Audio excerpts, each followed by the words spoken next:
जय श्री कृष्णा दोस्तों। आज मैं आपको कल्कि अवतार की कहानी सुनाने जा रही हूँ। कल्कि जो भगवान विष्णु का 10वां रूप है और जो हिंदू धर्म में सब कहा जाता है कि ये जब कलयुग का में अधर्म, असत्य, झूठ, फरेब ये सब अपनी चरम सीमा पर होगा, बहुत ज़्यादा फैला होगा, इंसान को इंसान नहीं समझा जाएगा, तब ये कल्कि भगवान अपना अवतार लेंगे। हिंदू धर्म में भगवान विष्णु के 10 अवतारों का विशेष स्थान है। इन 10 अवतारों को हम दशावतार कहते हैं, जिनमें मत्स्य यानी कि मछली, कूर्म यानी कि कछुआ, बराह यानी कि सूअर और नरसिंह, वामन, परशुराम, राम, कृष्ण, बुद्ध और सबसे अंत में कल्कि जो हमारे इस कलयुग में अवतार लेंगे। इसमें अंतिम और 10वां अवतार कल्कि अवतार माना गया है। कहा जाता है कि जो अभी होना शेष, अभी कलयुग का बहुत टाइम बाकी है, जो हमें अभी बहुत सा कुछ देखना है। और कलयुग का जो स्थान है वो जुआ है, वो कलयुग जुए में निवास कर स्थान है। कलयुग का जो पाठ है वो झूठ है। कलयुग में झूठ फरेब बहुत ज़्यादा फैला है और कलयुग का निवास स्थान जहाँ पर वो रहता है किताब है। कहा जाता है कलयुग का वर्णन बहुत सी किताबों में वर्णित किया गया है, जिससे और पुराणों के अनुसार जब कलयुग का अंत निकट होगा और धर्म की स्थिति अत्यंत ही दुर्लभ हो जाएगी, तब भगवान विष्णु कल्कि रूप में अवतरित होंगे। कलयुग की स्थिति क्या होगी उस टाइम, क्या जानते हैं आप दोस्तों? कलयुग की शुरुआत दोस्तों भगवान श्री कृष्ण की धरती के प्रस्थान के बाद मानी जाती है। यानी कि जब भगवान श्री कृष्ण को पैर में तीर लग गया था और वो इस पृथ्वी लोक को छोड़कर अपने लोक को चले गए थे, उसी समय से कलयुग स्टार्ट हो गया था। क्या आपको पता है दोस्तों कि जैसे जैसे कलयुग आगे बढ़ेगा वैसे वैसे धरती पर पाप, अधर्म, अन्याय, क्रूरता और असत्य बढ़ता जाएगा।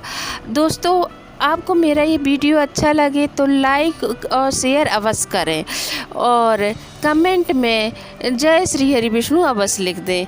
जब दोस्तों आगे मनुष्य के भीतर से करुणा, दया, सत्य और अधार्मिकता का नाश होने लगता है। क्या आपको मालूम है दोस्तों, ऋषि मुनियों द्वारा पहले ही भविष्यवाणी कर दी गई थी कि कलयुग के अंतिम चरण में लोग अपने माता पिता की सेवा त्याग दी जाएगी, जो अभी भी हो रहा है। जो अनेक वृद्धाश्रम खोल गए हैं जहाँ पर लोग अपने ऐशो आराम के लिए किसी की भी अपने बीच में खलल ना डाले, कोई हमारे बीच में ना आए, उसके लिए वृद्धाश्रम में अपने माँ बाप को भेज देते। ये भी नहीं सोचते कि उन्होंने कैसे हमें बचपन में पाला है, कैसे कितनी मुसीबतें उठा के हमें पाला है, बड़ा किया है और हमें इस लायक बनाया है कि हम अपने पैरों पर खड़ा हो जाएं।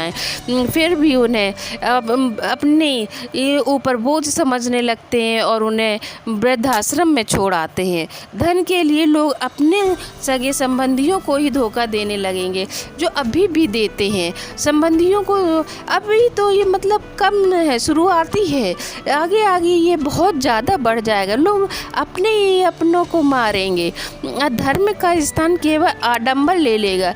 अभी भी बहुत से ऐसे साधु हैं जो सिर्फ आडंबर फैलाए हुए हैं, जिसकी वजह से धर्म से लोगों की आस्था उठती जा रही है। उनके आडंबर की वजह से जो सच में भी संत हैं, साधु हैं, उन पर भी लोग विश्वास करना बंद कर दे रहे हैं और ब्राह्मण ज्ञान छोड़कर धन की लालसा में लगेंगे।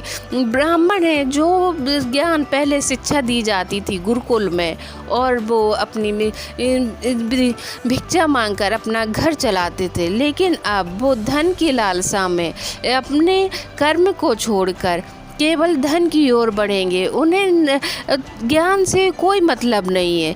हम वो क्या ज्ञान दे रहे हैं, सिर्फ झूठ फरेब का ज्ञान दे रहे हैं। स्त्रियां लज्जा और मर्यादा का परित्याग कर देंगी। पृथ्वी पर भारी अकाल, युद्ध, बीमारी और प्राकृतिक आपदाएं आएंगी। दोस्तों आज भी देखो कितनी बीमारी, जैसे कोरोना काल हो गया, युद्ध, बहुत से देशों में युद्ध चल रहा है, गृह युद्ध चल रहा है, बीमारियां भी फैल रही हैं और कहीं कहीं अकाल की स्थिति आ रही, कहीं बाढ़ आ रही है, कहीं सूखा हो रहा है, जैसी स्थिति बनी हुई है। प्राकृतिक आपदाएं बहुत सी जगह पर भूकंप आ रहे हैं के लिए भगवान विष्णु का अंतिम अवतार पृथ्वी की पानी बाढ़ बहुत ज्यादा जो बारिश हो रही है, अपने प्यारे भारत टूट रहे हैं।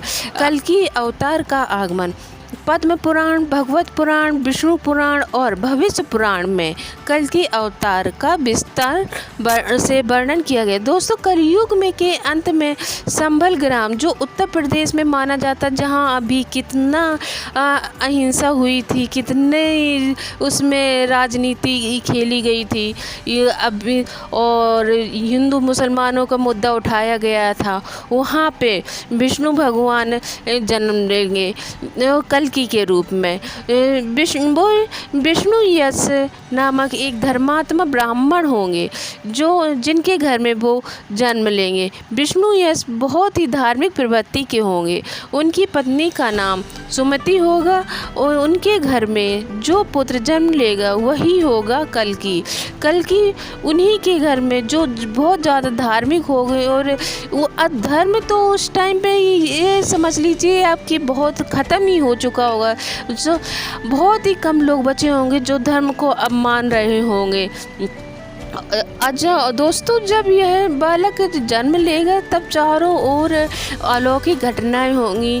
आकाश से देवगण पुष्प वर्षा करेंगे, मंद मंद पवन चलेगी, वातावरण में शुद्ध और दिव्य हो जाएगा। एक अजीब खुशबू, भीनी भीनी खुशबू वातावरण में फैल जाएगी, क्योंकि भगवान जो इस धरती पे आए हैं भगवान की पूजा के लिए, भगवान के आगमन के लिए, उनके घर पूजा करने के लिए सभी देवी देवता उनके ऊपर पुष्प वर्षा करेंगे। तो ये तो सहज सी बात है कि वातावरण शुद्ध तो हो ही जाएगा और धीम हवाएं भी शुद्ध हो जाएंगी। और जन्म के समय ही उस बालक के शरीर में तेज ऐसा होगा कि लोग उसे देखकर आश्चर्यचकित हो जाएंगे।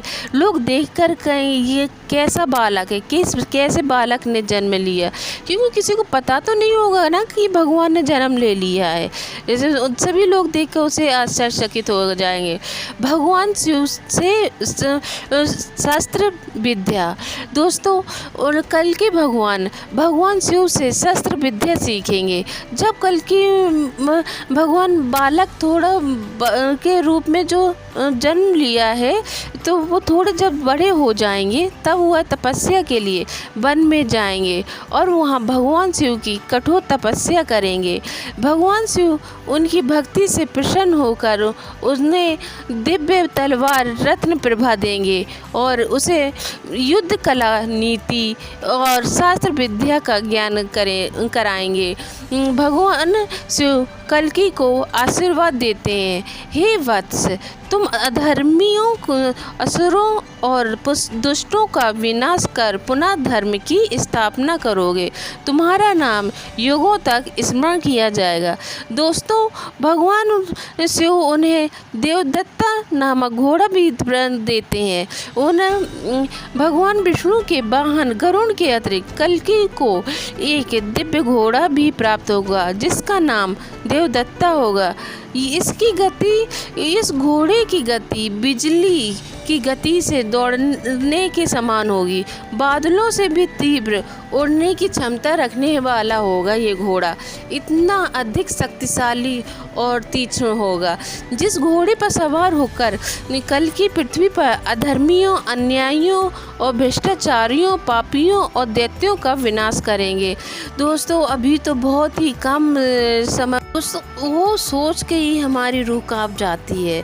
अधर्म का दोस्तों विनाश करने के लिए और धर्म की स्थापना करने के लिए। कल्कि जब पूर्ण युवा होंगे तब वे अपने रत्न प्रभार तलवार और देवदत्त घोड़े के साथ पृथ्वी पर यात्रा शुरू करेंगे। वे उन राज्यों और नगरों में जाएंगे जहां अधर्म ने गहरी जड़ें जमा रखी होंगी। ये सब ज़्यादातर जगह होंगी धर्म स्थल, जहाँ पर आडंबर और भ्रष्टाचार अभी भी देखते हैं ना कि VIP रो अलग होती है और आम पब्लिक के लिए अलग होती है। मंदिर में जाने के लिए जाओ बस सीधे भगा दिए जाते हैं, जाते हैं और धक्का दे दिया जाता है। हाँ, और VIP लोगों को आराम से दिखाए जाते हैं, भगवान के दर्शन कराए जाते हैं। ये सब उन जगहों पर ज़्यादा होगा। उनकी तलवार से अधर्मी शासकों का संहार होगा। झूठे धार्मिक गुरु जो लोगों को भ्रमित कर रहे होंगे समाप्त किए जाएंगे। भ्रष्टाचार भ्रष्ट न्यायपालिका और प्रशासन को दंड मिलेगा।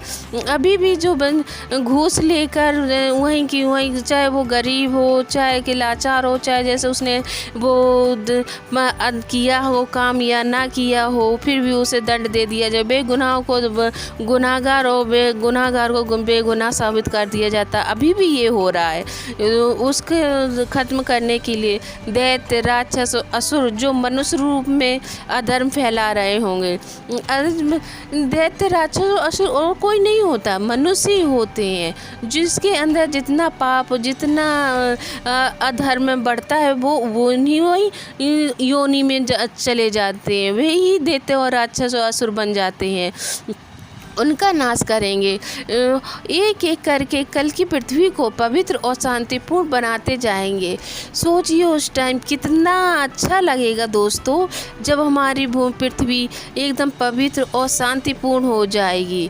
हाँ, कितना उस टाइम सुखमय और शांतिमय, एकदम शांत मन चित्त सब हो जाएगा और शुद्ध हवा होगी। दोस्तों, कल की भगवान पुनः धर्म की स्थापना करने के लिए अधर्मियों के विनाश के बाद कल्कि भगवान वेदों की स्थापना पुनः करेंगे। ऋषियों और संतों और विद्वानों को आदर देंगे। समाज में वर्णाश्रम धर्म को पुनः व्यवस्थित करेंगे। जैसे पहले था 4 वर्ण में मनुष्य का जीवन बांट दिया गया था, वो फिर से हो जाएगा। गौ रक्षा करें, जो आज हम कहते हैं ना कलयुग में गाय भैंसों का में जो अंतर है, भैंसों को तो बांध कर रखते हैं लोग, लेकिन गायों को ऐसे ही अपना दूध निकाला और छोड़ दिया। सुबह गाय बेचारी फिर आई, फिर उनका दूध निकाला छोड़ दिया, ना उन्हें खाने के लिए कुछ देना, ना पीने के लिए कुछ देना। ऐसे गायों को छोड़ देते हैं मरने के लिए। कुछ जो मिल रहा है उन्हें वो खा रही हैं, पी रही हैं, गंदा पानी पी रही हैं। बताइए कहाँ से गौ माता का दूध शुद्ध होगा? गौ माता कहाँ तक ये पाप नहीं फैलेगा, कहाँ तक उनके मन से श्राप नहीं निकलेगा। वो कल की भगवान गौ रक्षा, स्त्री सम्मान, जो आजकल दिखावे के लिए तो इंसान स्त्रियों का सम्मान करता है, और स्त्रियां भी आजकल बहुत से ऐसे कांड सुनने को मिले हैं जो स्त्रियों ने किए हैं। और पुरुष भी स्त्रियों को सम्मान उसी टाइम देते हैं जब पूजा की जाती है, और फिर उन्हें वही भूखी निगाहों से देखते हैं। वो स्त्री का सम्मान दिलाएंगे, वृद्धों की सेवा और संतों की प्रतिष्ठा पुनः स्थापित करेंगे। उनके शासन में पृथ्वी पर फिर से सत्य, अहिंसा, दया और न्याय का राज होगा। दोस्तों, कलयुग का अंत और सतयुग का प्रारंभ तब वहीं से स्टार्ट हो जाएगा। अगर आपको मेरी वीडियो अच्छी लग रही है तो दोस्तों लाइक करना ना भूलें और कमेंट में जय श्री हरि विष्णु जरूर लिखें। दोस्तों, आगे फिर जब कल की समस्त अधर्म का विनाश कर चुके होंगे तब भी तपस्या में लीन हो जाएंगे और अंततः अदृश्य रूप में परधाम लौट कर चले जाएंगे। उनकी लीला के बाद कलयुग का अंत और सतयुग का प्रारंभ हो जाएगा। एक बार फिर से पृथ्वी स्वर्ग के समान हो जाएगी। कहते हैं ना, सोने की चिड़िया, हमारा देश सोने की चिड़िया रहा है, तो फिर से वो सोने की चिड़िया बन जाएगी। लोग दीर्घायु, स्वस्थ, धार्मिक और सुखी होंगे। भगवान का दसम अवतार जो अधर्मियों का नाश करने वाले होंगे।